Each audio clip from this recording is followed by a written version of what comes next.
Good afternoon. Welcome back to PWRN, Passionate World Radio Network. Distinguish yourself from the ordinary. And today at the International Miami Book Fair, we are proud to interview Liz Braswell, who wrote the book As Old as Time, A Twisted Tale. So, good afternoon, Liz. How you doing? Pretty good. How are you? I'm pretty good. So what decided you to write a book based on an old fairy tale? Well, I'm actually doing a series of books where I take a Disney classic movie based on a fairy tale and twist it. What made me choose Beauty and the Beast was it's a story that you see twisted a lot in adult short stories and adult fantasy. And I wanted to try something different with it that we hadn't seen before. So there's, we make, spoiler alert, the Belle's mother winds up being the sorceress who transformed the prince into the beast to begin with. One of the things I wanted to look at was what on earth could cause a sorceress to curse like a 10 or 11-year-old prince. I mean, in the movie, he's pretty young when it happens, if you do the math. Yeah. So what events led up to her cursing a child? And then also, in the original French tale, although it was about him being ugly and his relationship with beauty, it was also kind of a look or a peek at court life. It was a metaphor. He could not go to court because he was a beast. He couldn't be funny. He couldn't be witty. That's one of the ways the story is interpreted, as like a metaphor for French government at the time. So I wanted to also include in the background of the story a story about a whole bunch of people who did not fit into the world or the government or the court, and how they were treated by the king and his the king who winds up being the father of the prince who becomes the beast, and sort of turning the camera around and looking at a bunch of different people who are misfits, not just the beast. That sounds pretty interesting. I know that the two movies that I really enjoyed the most from Disney was that one, and the other one was The Hunchback of Notre Dame. I enjoyed that too. It's so funny that you say that. So few people bring that one up. To me, it's a real parallel between the two of them. If you look closely, yeah, the Hunchback is going to lose, but that's not it. Even the way Disney treated it, he still was not alone. And of course, in the original black and white, he was. Yeah. And in the tale, if you read it, he was. Yeah. He was spies. But at the same time, he was the catalyst to everything that happens between the man and the woman. Yes, that is between true. the gypsy and the soldier. So I never understood why they treated him the way they did, except In the original story or in the original okay, story. yeah. But I thought it's society and culture. Yes. And that what pretty much determines how these fairy tales and real life is. And you can't change that. Well, the point of fairy tales, if you agree with Bruno Bettelheim, is that they are actually meant to be teaching methods. So the hope is that they can change society and you and stuff like that. Right, but it hasn't worked yet, has it? Maybe we could be in a worse world than we're in now without them. Oh, we could land up as like the Lion King that took scenes directly out of the Nazi military. Yes. Yes, that got me very upset too when I saw how Disney handled it. But he did it on purpose, and I'm glad he did, because it reminds people that as safe as you think you are, you're never quite safe enough. Absolutely. People need to be reminded of that. That's right. And that's what makes it so interesting in the Belle and the Beast. Well, actually, safety becomes an important thing because, in my book at least, because we find out that Belle's mother is a member of a group called the Charmed Ones, or the Chamantes, who have magic powers, and sort of like the witches, they are eventually put on registries and rounded up or beaten up. And so this book is also a look at what happens when people sit by and let their neighbors be taken away. And yet, We did that during the Salem witch trials. Nobody came forward to protect any of these women or men. That's true. Or children be rounded up. And why were they rounded up? It wasn't because they were richest. The richest men in town wanted their land. Yes. And I find that fascinating. It is, but it's unfortunately a tale we've seen many times before in human history. World War II. World War I. Yeah. Yeah, and also the Quakers. The Puritans weren't that nice to the Quakers either. No, they weren't. The Puritans were pretty hateful to just about everybody except, well, I shouldn't say their fellow Quakers. Look at the Scarlet Letter, for God's sake. Yes. Okay, we won't go there. However, so you're talking about the psychology of a woman who curses a little boy. Yes. And so wouldn't that bring you back to maybe Hansel and Gretel and the witch? Well, except I feel that in Hansel and Gretel, the witch is just representative of pure evil. I'm not sure this, in the original fairy tale, I have yet to sit down and think about, like, what her possibilities are. Obviously, I've read a lot of versions of Hansel and Gretel that make the witch the good guy. I guess my sorceress is different from the traditional interpretation of the witch in Hansel and Gretel because she is flawed. She really wants to protect her people. Maybe a little too passionate, maybe a little too rash, and those are her failing qualities, which she pays for dearly by the end of the book. But she's not evil. Maybe a little hateful, but not evil. Yeah. I mean, I have never really met an evil person. No, I take that back. My ex-brother. Go on. Sorry.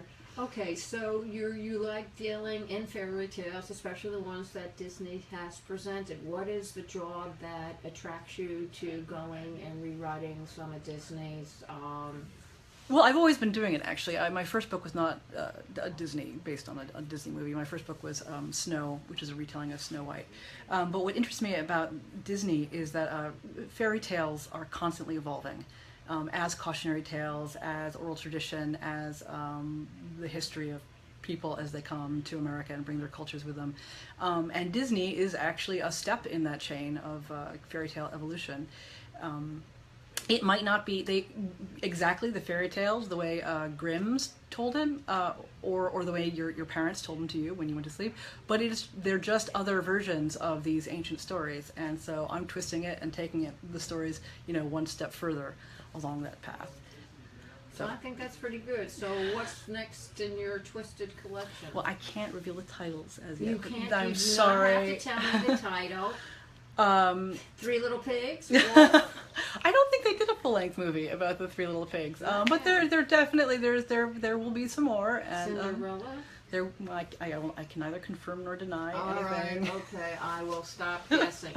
So who is it, from a female or from a male's point of view? Well, let's see. The next one I'm working on is primarily from one female's point of view, although we see a few chapters from a male's point of view and a different female's point of view. Okay, great. Are they over the age of 18 or younger? They're over 18. Okay, so they can drink. No, I cannot drink. not in these books, I'm afraid. No alcohol. Okay, just lemonade and tea. Okay. Yeah, definitely. Okay, lemonade and tea. So it takes place on this planet. Sure. It takes place in an alternate version of this planet. Okay, that's fine. Hey, they want to go to Mars and make Mars into planet Earth, so nothing will surprise me.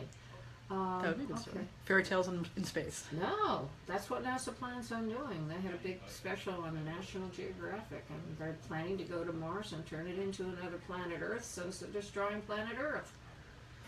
Well, I'm all in favor of going to Mars. Not really in favor of destroying this planet, though. Yeah, and I kind of like it, actually. I'm a little too old for space travel anyway.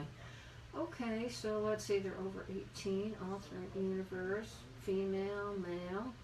Okay, that sounds pretty good. Any swords? No swords. No, I'm thinking, no swords per se. Actually, there might be some swords in the background, but... Knives? Spoons? Definitely spoons. Okay. Some knives. Semi-machine guns? No, none of those. Thank you. None of those. Thank you. Blood? Yeah. Okay. Transfusions? Probably not. Not traditional blood Not transfusion. traditional No. ones. Okay, okay. You can't Happy get rid of ending? them. Sort of. Yes, happy ending, but mature. Okay. Not everyone's gonna come out unscathed. Okay, kids, you need to bring a parent with you when you go buy the book. I always say that anyway. I have two kids, and I wrote this series called The 9 Lives of Chloe King, and you know, I have parents of like 10-year-olds and were like, "Oh, my child's like old enough to read that," and I'm like, "No, they might be the most precocious kids on the planet, but there's stuff in it which is not appropriate for 10-year-olds." I have books for 10-year-olds. Big impression, the anime mysteries, yeah. Right, but there's some that aren't, and I really appreciate it when parents have the time and the opportunity to read books before their kids do, even my books.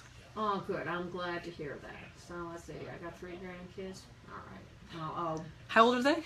The twins are 10 and the little one is 3. The Disney books are all appropriate for them. The 9 Lives of Chloe King is not appropriate for them. Okay, we will make sure. Hey, I'm not letting them read Lady Chatterley's Lover either, so, you know. You know, though, if they were capable of reading it, that'd be kind of impressive. I didn't read that until I was in my 20s, but I Same did here. read The Story Girl when I was 15, and I didn't know a lady could get into that many positions. I was very impressed. I think I read it when I was in college. Yeah, somebody says to me, "You read what?" Getting back to your book, is there anything that we should know that we haven't learned? Let's see. Spoiler alerts about Belle's mom, about the Charmantes and the way they're treated. Should they have a box of tissues with them? Do you know what's funny is, do you remember in the movie at all, the Lumiere has kind of relationship with a dust mop? Yes. Another spoiler alert. I break them up in the book, and I have gotten so much email and tweets about how upset certain people were about it. So it's not a tearjerker, but people were kind of upset about that. Wow. Okay, make sure you have your Kleenex box when you read that particular section, okay? That way you won't hurt Liz and boycott the station.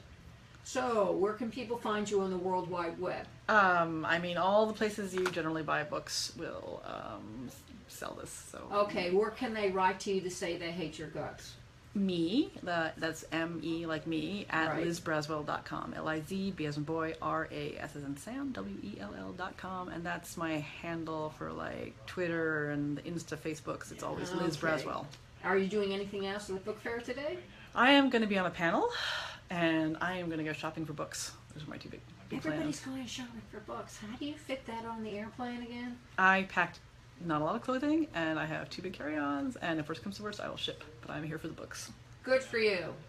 And ladies and gentlemen, you wish to see this all over again? Of course you do. Yes. So you can go over to facebook.com/groups/PWR Talk Network, facebook.com/PWR Network LLC, twitter.com/@Cauldwell CAULDWELL, and https://passionateworldradionetwork.com. And remember, distinguish yourself from the ordinary. Wave goodbye. Oh, bye.